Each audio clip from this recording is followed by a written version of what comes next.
Hi everyone. Thanks for having me here today. So I put together, 8 to 10 slides. What I'd like to walk people through is a bit about how we're thinking about this issue as a whole. And a lot of the comments I'm going to share today are our perspectives at Tech, but they're also based on a year-long process we've been undergoing to reevaluate our sustainability goals. So I'm not going to go through all of our sustainability goals. You can go to www.tech.com and you can read more about them, including our existing climate goals. But we've had a very robust conversation throughout the organization with multiple external groups in the last year, asking ourselves where do we think we need to go on a number of sustainability topics, but of course here I'm going to talk about the low carbon economy. And I think the starting point is maybe to give people some examples of what challenges and what risks we look at as a company. And this is just a snapshot. There are many more I could talk to, but I think these are some that are tangible and that really we've seen some change over in the last year. I realize I'm going to pause there before I go further.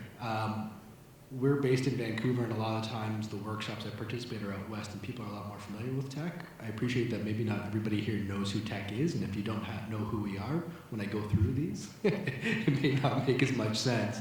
So just a quick overview for people for Tech. We have 4 major commodity business units. Those would be steelmaking, coal, energy, copper, and zinc. And we're located mostly in the Americas. So you're looking at a zinc mine in Alaska off-grid. You're looking at a number of operations, steelmaking, coal, and copper mines in British Columbia, mine in Alberta, some equity in an oil sands mine, a smelter and trail, and a number of copper mines in Chile. So I'm sure you can appreciate multiple commodities. All are essentially all of our mines are open pit mines.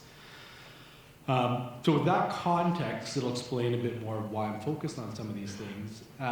There's 3 challenges I wanted to flag for people that we've been talking about internally. One is around rising expectations, and I probably don't need to speak too much to people about this. I assume you've been having the climate strikes every other Friday here. If not, we have them literally every Friday in Vancouver.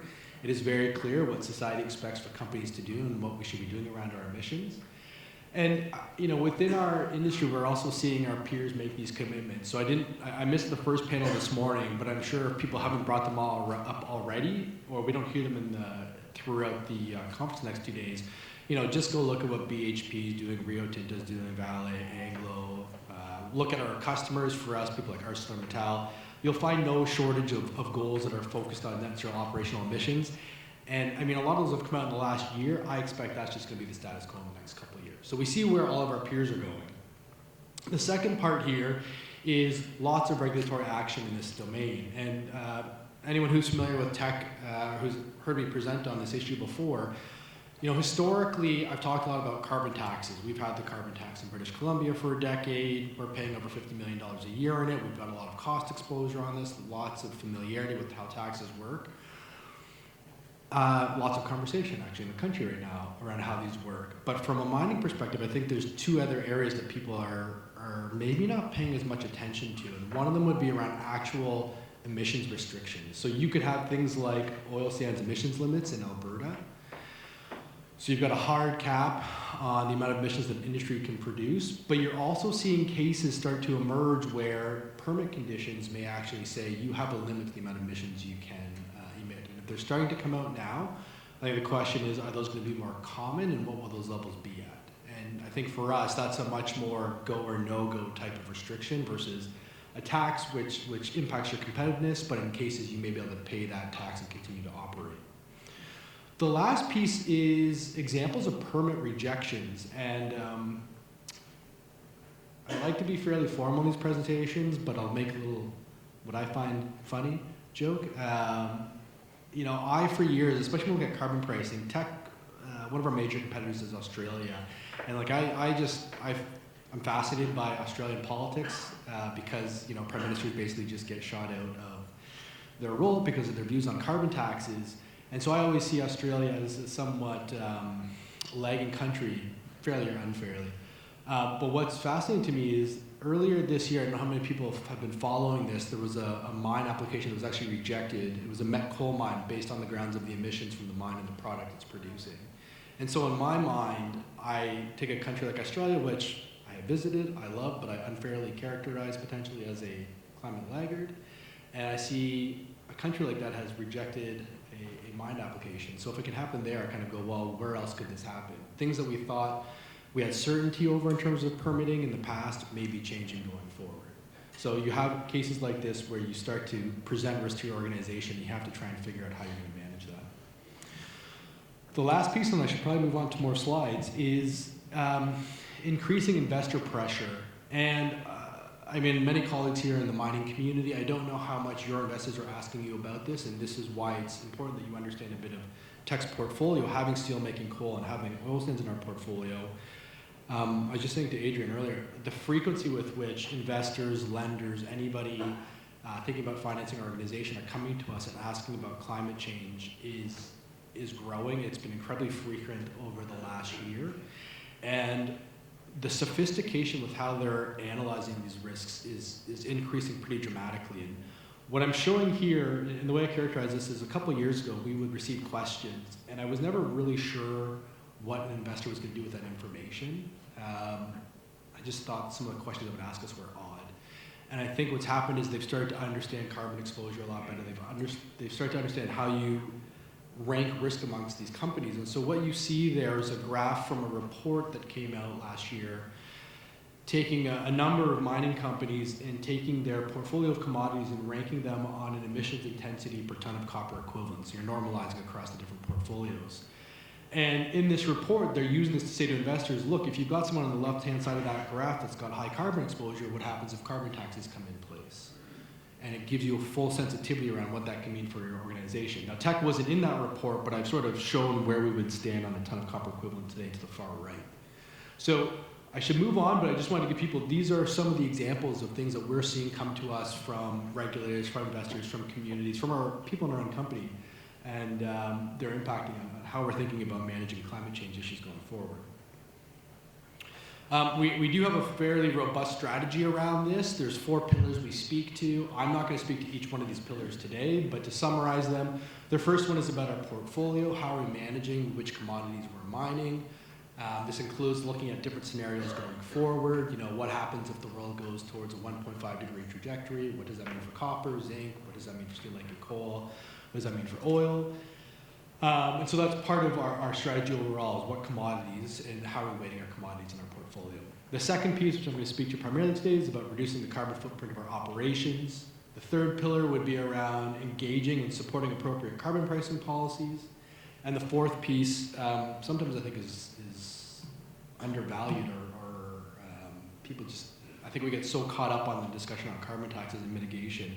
A lot of people forget that, you know, some of the most material risks for us are the actual changes to the climate impacting our operations. So we have a 4-pillar strategy. What I want to walk through a bit is where are we going with our operational emissions? As I was saying, you know, we spent the last year asking ourselves this question and doing quite a bit of analysis. When you think about our operational emissions, this is where we stood in 2018. Depending on which projects we develop going forward, that will change, but I think it gives you a pretty good snapshot where mobile equipment, you know, primarily diesel and the haul trucks, is the #1 emission source for us throughout the organization. Number 2 would be around the use of natural gas and coal. Some of that's for drying our products, some of that's used at the smelter. Number 3 here for us would be methane, and this is largely fugitive methane associated with our steelmaking coal mines. And then up towards the top, as I was saying earlier, we're primarily today focused on British Columbia. So we get access to clean power, and when we look at that 16% of emissions from power supply, it's really being generated today and going forward from 3 operations, or really 2 locations, one being the off-grid mine in Alaska, and then the other 2 being mines in Chile. So this is our starting point, and we spent time looking at a number of considerations, and I've deliberately put these graphics as too small to read because I wouldn't want you to try and go into the detail, but what I'll do is just talk you through examples here. So the top left of those three graphics, I'm sure people have seen 100 different graphics like this before. I imagine some of you, if you could see the numbers, might want to challenge those cost numbers. I don't think that's the key point here, as much as it's to say, when we're thinking about where we need to go, we'll do all sorts of cost analyses. Where's solar going? Where's wind going? Where are batteries going? So no shortage of cost analyses on different technologies. The top right is, it's a sort of a tech-stylized version of what you would get from the World Bank reports every year on carbon pricing. So keeping an eye out on what kind of carbon taxes are we facing, where is carbon pricing going, and looking at that in a number of different scenarios. And then in the bottom right there, you'll see different classes of emissions, different scopes of emissions. So you've got mobile equipment to the left, stationary combustion to the next one. I think we've got emissions capture there, and then maybe power supply. And what I'm trying to signal to people is within our technology and innovation group, there is a breadth of technologies we're tracking here. So I think we're I'll get to this in the slide in a second, being mindful that to decarbonize a mine, which is really where we need to move, is going to potentially be a full suite or portfolio of technologies, right? And this is part of the challenge we're facing today. It's a very dynamic space. Technologies are sort of shifting in their position all the time, and so we're making sure we've got an eye on what these technologies could be, but trying to balance that with not being paralyzed by uncertainty and not taking any action. So again, a bit of a snapshot to some of the analyses, some of the thinking we put around where we're going to go with our decarbonization. And this is one of the ways I like to frame it for us, which is when thinking about our corporate goal and where we want to go as an organization, to me it's really about timing transitions. It's not an if for us, I think it's simply a when. And I think that's gained some comfort in the organization that, look, if some of the electrification alternatives we want to pursue aren't available by 2025, then maybe we do them in 2026, maybe we do them in 2027. I don't think it's critical to try and figure out what the exact year is right now, as much as it is to say, these are our emission sources, these are the types of technologies we're aware of now that we need to start to tackle, and we will track them, we'll monitor them, and we'll make the changes when the time is right. At the same time, like I was saying earlier, you don't want to be paralyzed by uncertainty. So right now, our thinking is to really start in these top two left quadrants here. So really thinking about renewable energy generation. I think we all are familiar with costs. We know there are a number of cases for tech where we could actually pursue renewable energy in competitive ways. So I think that's an area we're going to focus on first in the next 5 years. And then the second piece is really around electrification.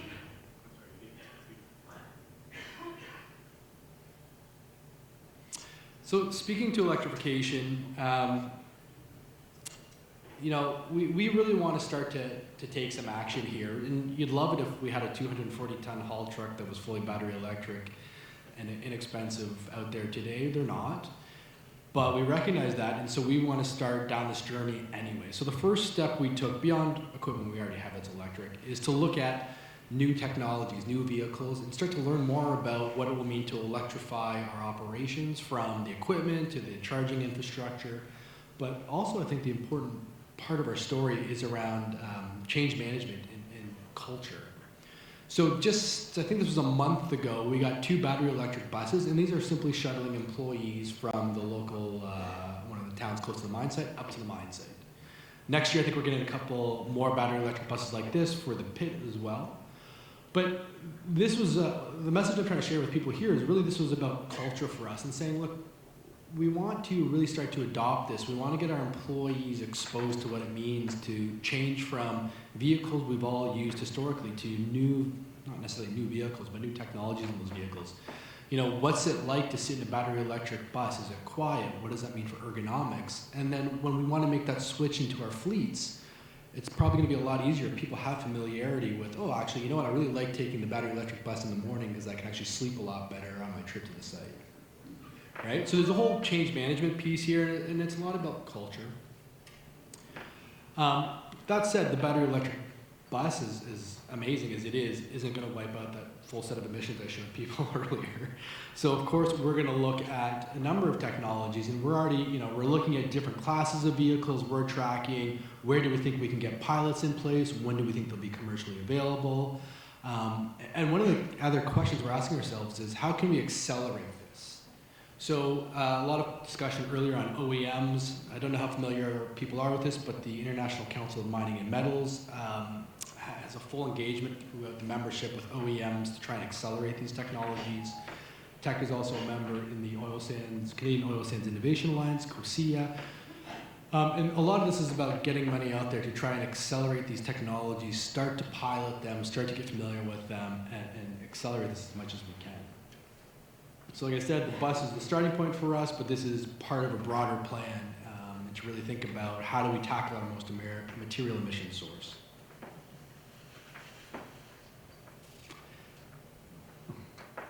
This is my last slide, and I think it's to leave people with a thought that they may already know, but it's one of the challenges I think we're having quite a bit of discussion around internally right now. So on the left there, you can see the emissions chart I showed earlier.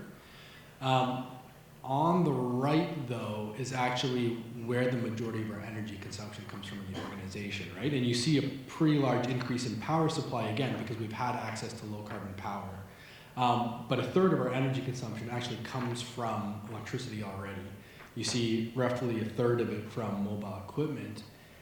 The challenge that we're trying to think through right now, again, I'm sure many others are here as well, is if we're going to decarbonize, and we think electrification is going to be one of the key technologies or key approaches to doing that, it's going to materially increase our demands for electricity. And as fortunate as we are to have great access in the majority of the places we operate, the supply and the transmission just isn't there, right? Like you think about some of the electricity demands we're already going to have. Imagine now taking a third of your power, which is currently supplied by diesel, and moving that over to electricity, right? That's a pretty significant load, and if you go and you look at where Teck's mines are, as an example, we have 5 mines in a row in British Columbia. So if you do this for 1 mine, you're doing this theoretically for 5 mines. That's a big load to put on that area of the grid.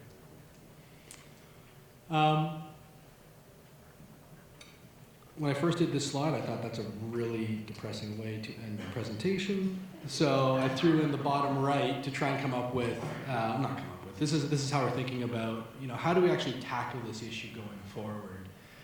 I think one of the pieces here, and if we think about this, especially in jurisdictions where there's lots of mining, I think you need to bring a lot of people into the room together, and you need to do some pretty good long-term planning. And I think that's going to be tough. I'm sure everybody here can appreciate if we think electric haul trucks are going to be cost competitive in 2030, you can't wait till 2029 and say, okay, can you just bump all this transmission on right now?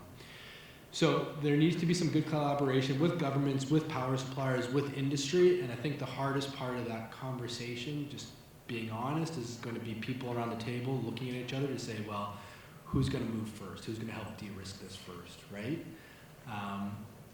And fair position, but I think the only way you get past that question is if you collaborate on this. The second piece there, of course, we're going to have to work on energy efficiency. The more we can decrease our consumption, the easier that issue is going to be to tackle. Innovation in energy supply and distribution will be interesting because there are cases where instead of relying on the grid, I was talking to someone earlier, what's interesting now is, as an example, in British Columbia, or a lot of jurisdictions where you've got the grid there, historically you're like, okay, we're going to need additional power. I'm just going to call up BC Hydro, whoever, and say, hey, we need more power. Well, when they respond to that and say it's going to cost you this much more, now I think it starts to change your thinking and say, well, hold on a second. We could pay X $100 million for transmission, or maybe we do some solar at this part of the mine, and we've got some whatever's going to manage your load, whether that's a battery, whether that's connected to the grid. I think this innovation piece in supply is going to change how we think about things. And I think the last part to that, of course, ties to these other ones, is where the cost with these different technologies go.